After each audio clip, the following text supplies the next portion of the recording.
Assalamualaikum warahmatullahi wabarakatuh. Perkenalkan, nama saya Febian Dwi Effendi, NIM 20104210088. Di sini saya akan mempresentasikan mengenai kalimat efektif, dan paragraf. Kalimat adalah kumpulan kata yang setidaknya terdiri atas subjek dan predikat. Kalimat pun dapat terbentuk dari satu klausa maupun beberapa klausa. Menurut KBBI, kalimat adalah kesatuan ujar yang mengungkapkan suatu konsep pikiran dan perasaan.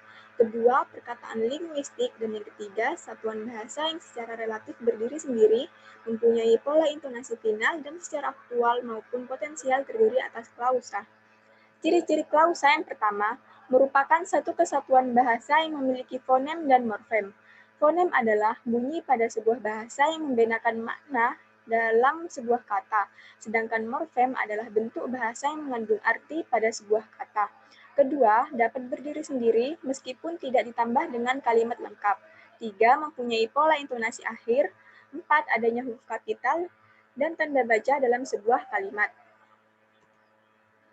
Jenis-jenis kalimat terdiri dari 3 jenis, yang dimana setiap kalimat tersebut memiliki kata penghubung.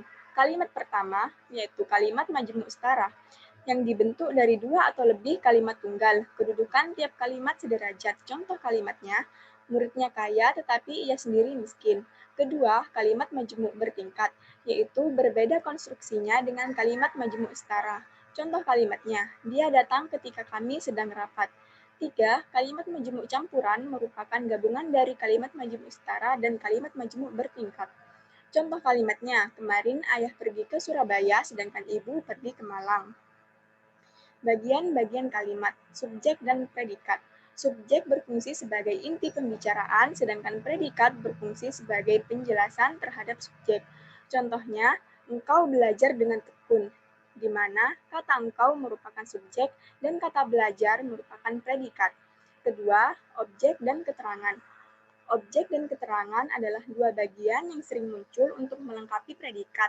Jenis keterangannya ada dua, yaitu keterangan tempat dan waktu. Contoh kalimatnya, kami merayakan hari ulang tahunnya kemarin, di mana kami merupakan subjek, merayakan adalah predikat, hari ulang tahunnya adalah objek, dan kemarin merupakan keterangan waktu. Kalimat efektif. Kalimat efektif adalah kalimat yang dapat dipahami oleh pembaca secara tepat.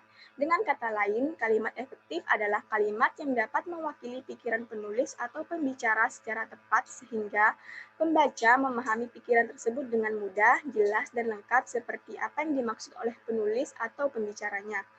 Untuk dapat mencapai keefektifan tersebut, kalimat efektif harus memenuhi paling tidak 6 syarat. Berikut syaratnya yaitu yang pertama, kesatuan. Kesatuan adalah terdapatnya satu ide pokok dalam sebuah kalimat. Contoh kalimatnya, pembangunan sangat berkaitan dengan stabilitas politik. 2. Kepaduan adalah pernyataan dalam kalimat sehingga informasi yang disampaikan jelas. Kalimat padu tidak bertele-tele dan tidak mencerminkan cara berpikir yang tidak sistematis. Contoh kalimatnya, surat itu sudah saya baca. 3. Keparalelan adalah kesamaan bentuk kata yang digunakan dalam kalimat tersebut. Artinya, jika unsur pertama menggunakan verba, unsur kedua dan seterusnya juga harus verba. Jika unsur pertama berbentuk nomina, bentuk berikutnya juga harus nomina. Contoh kalimatnya, kegiatan di perpustakaan meliputi pembelian buku, pembuatan katalog, dan pelabelan buku. 4. Ketepatan. Ketepatan artinya kalimat harus tepat sasaran atau maksud yang ingin disampaikan. Dengan kata lain, sebuah kalimat dikatakan efektif jika tidak mengandung makna yang multitafsir. Contohnya, karyawan teladan itu memang tekun bekerja dari pagi sampai petang. 5. Kehematan. Ialah adanya upaya menghindari pemakaian kata yang tidak perlu. Contohnya, saya melihat sendiri mahasiswa itu belajar sendirian. 6. Kelogisan, ialah terdapatnya arti kalimat yang logis atau masuk akal. Contohnya, kepada Bapak Dekan, waktu dan tempat kami persilahkan. Seharusnya waktu dan tempat tidak perlu dipersilahkan. Ciri-ciri kalimat efektif. Yang pertama, menggunakan diksi atau pemilihan kata yang tepat. 2. Memiliki unsur utama sebuah kalimat. 3. Menggunakan kaidah penulisan sesuai dengan EYD atau ejaan yang disempurnakan. 4. Tidak ambigu. Dan yang terakhir yaitu paragraf. Paragraf adalah satu kesatuan pikiran, suatu kesatuan yang luas daripada kalimat.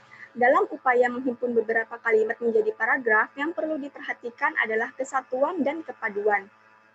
Kesatuan berarti seluruh kalimat dalam paragraf membicarakan satu gagasan, berarti paragraf itu tidak tepat dan harus dipecah ke dalam beberapa paragraf. Jadi, setiap paragraf hanya boleh mengandung satu pikiran utama atau gagasan utama. Struktur paragraf. Kalimat yang pertama, kalimat topik atau kalimat pokok. Kalimat topik adalah kalimat yang berisi ide pokok atau ide utama paragraf. Ciri-cirinya yaitu mengandung permasalahan yang potensial untuk dirinci. Yang kedua, kalimat lengkap yang dapat berdiri sendiri. 3. Mempunyai arti yang cukup jelas. Dan yang terakhir yaitu dibentuk tanpa kata sambung. Yang kedua, kalimat penjelas atau pendukung. Kalimat penjelas atau pendukung adalah kalimat yang berfungsi menjelaskan atau mendukung ide utama paragraf. Yaitu kalimatnya tidak dapat berdiri sendiri atau dalam segi arti. Arti kalimat ini baru jelas setelah dihubungkan dengan kalimat lain dan memerlukan kata sambung. Contoh paragrafnya yaitu, Pemilu 2019 kini telah berakhir. Masyarakat Indonesia dengan gembira menyambut pemimpin baru mereka serta para anggota legislatif terpilih di masing-masing tingkat. Kita pun berharap bahwa orang-orang terpilih tersebut mampu mengembangkan dan menjadikan negara Indonesia lebih maju serta meningkatkan kesejahteraan umum. Tujuan pembentukan kalimat ada dua, yaitu yang pertama, memudahkan pengertian dan pemahaman dengan memisahkan pikiran utama yang satu dari utama pikiran yang lain. Apabila terdapat dua pikiran utama, paragraf tersebut harus dipecah menjadi dua atau lebih. Kedua, memisahkan dan menegaskan perhentian secara wajar dan formal untuk memungkinkan kita berhenti lebih lama dari perhentian pada akhir kalimat. Dengan perhentian yang lebih lama tersebut, konsentrasi terhadap pikiran utama pada setiap paragraf lebih terarah. Jenis-jenis paragraf. Yang pertama, paragraf pembuka. Paragraf pembuka umumnya ditulis untuk memancing rasa keingintahuan pembaca terhadap isi artikel secara keseluruhan. Kedua, paragraf isi. Paragraf ini berisi bagian-bagian pokok dalam suatu karangan. 3. Paragraf penutup. Paragraf ini biasanya berisi kesimpulan, saran, harapan, ringkasan, dan penekanan kembali hal-hal penting yang terdapat dalam setiap karangan.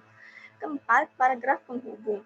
Paragraf ini fungsinya adalah untuk menghubungkan antara paragraf satu ke paragraf lainnya atau karangan satu ke karangan lainnya. Baik, sekian presentasi dari saya. Mohon maaf apabila ada kekurangan dan kesalahan dalam bertutur kata. Wabillahi taufiq wal hidayah. Wassalamualaikum warahmatullahi wabarakatuh.